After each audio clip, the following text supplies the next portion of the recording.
ಓಂ ಶ್ರೀ ಸಾಯಿರಾಮ್. 3ನೇ ತರಗತಿ, ವಿಷಯ ಕನ್ನಡ. ಪಾಠ 4, ಕಂದ, ಪದ್ಯ. ಕಂದ ಎಂದರೆ ಮಗು, ಕೂಸು, ಪಾಪು. ಸಾಮಾನ್ಯವಾಗಿ ಎಲ್ಲರ ಮನೆಯಲ್ಲೂ ಪುಟಾಣಿ ಮಕ್ಕಳಿರುತ್ತಾರೆ. ಆ ಮಕ್ಕಳ ಆಟ ಪಾಠ ಲಾಲನೆ ಪಾಲನೆಗಳಿಂದ ಸಮಯ ಹೋಗುವುದೇ ಗೊತ್ತಾಗುವುದಿಲ್ಲ.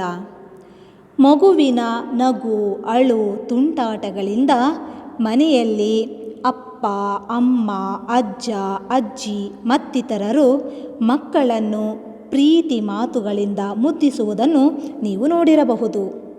ಅದೇ ರೀತಿ ನಿಮ್ಮನ್ನು ಸಹ ಮುದ್ದು ಮಾಡಿರಬಹುದು. ಈ ಪದ್ಯದಲ್ಲಿ ತಾಯಿ ತನ್ನ ಮಗುವನ್ನು ಪ್ರೀತಿ ಮಾತುಗಳಿಂದ ಮುದ್ದಿಸುವ ರೀತಿಯನ್ನು ನೀಡಲಾಗಿದೆ. ಕಂದ ಎಂಬ ಈ ಪದ್ಯವು ಒಂದು ಜನಪದ ಗೀತೆಯಾಗಿದೆ.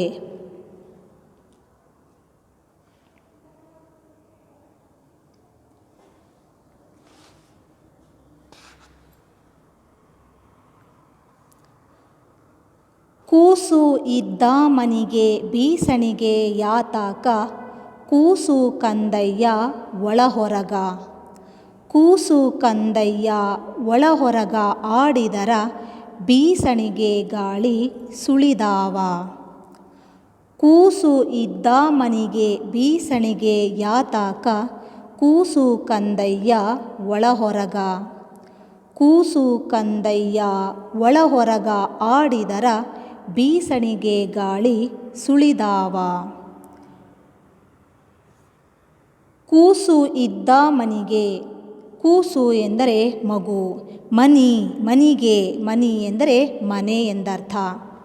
ಬೀಸಣಿಗೆ ಎಂದರೆ ಗಾಳಿ ಬೀಸಿಕೊಳ್ಳಲು ಬಳಸುವಂತಹ ಸಾಧನ. ಯಾವ ಮನೆಯಲ್ಲಿ ಪುಟ್ಟ ಮಗುವಿರುತ್ತದೆಯೋ ಆ ಮನೆಯಲ್ಲಿ ಬೀಸಣಿಗೆಯ ಅವಶ್ಯಕತೆ ಇರುವುದಿಲ್ಲ. ಬೀಸಣಿಗೆ ಎಂದರೆ ಗಾಳಿ ಬೀಸಿಕೊಳ್ಳುವ ಸಾಧನ. ಮಗು ನಿಂತ ಕಡೆ ನಿಲ್ಲುವುದಿಲ್ಲ. ಮನೆಯಿಂದ ಹೊರಗೆ ಹಾಗೂ ಹೊರಗಿನಿಂದ ಮನೆಯ ಒಳಗೆ ಓಡಾಡುತ್ತಿರುವುದರಿಂದ ತಣ್ಣನೆಯ ಗಾಳಿ ಬೀಸಿದಂತಾಗುತ್ತದೆ. ಆದ್ದರಿಂದ ಮಕ್ಕಳಿರುವ ಮನೆಯಲ್ಲಿ ಗಾಳಿ ಬೀಸಿಕೊಳ್ಳಲು ಬೀಸಣಿಗೆಯೇ ಬೇಡ ಎಂದು ಹೇಳಲಾಗುತ್ತಿದೆ.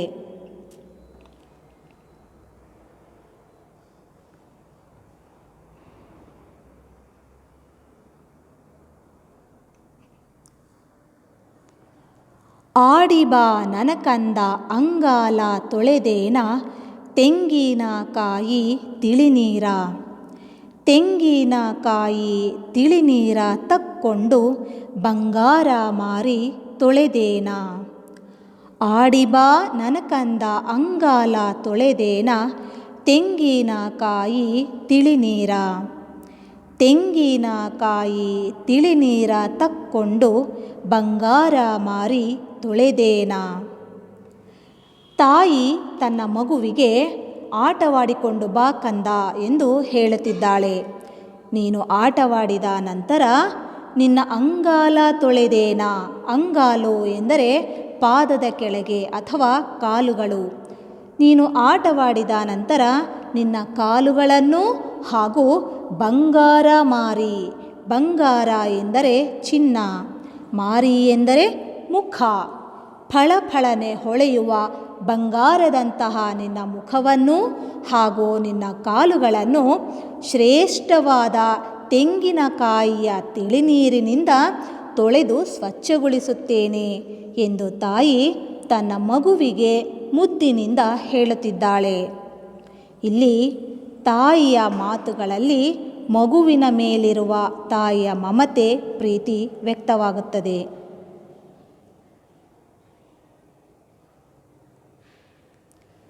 ಸಾಯಿರಾಮ್.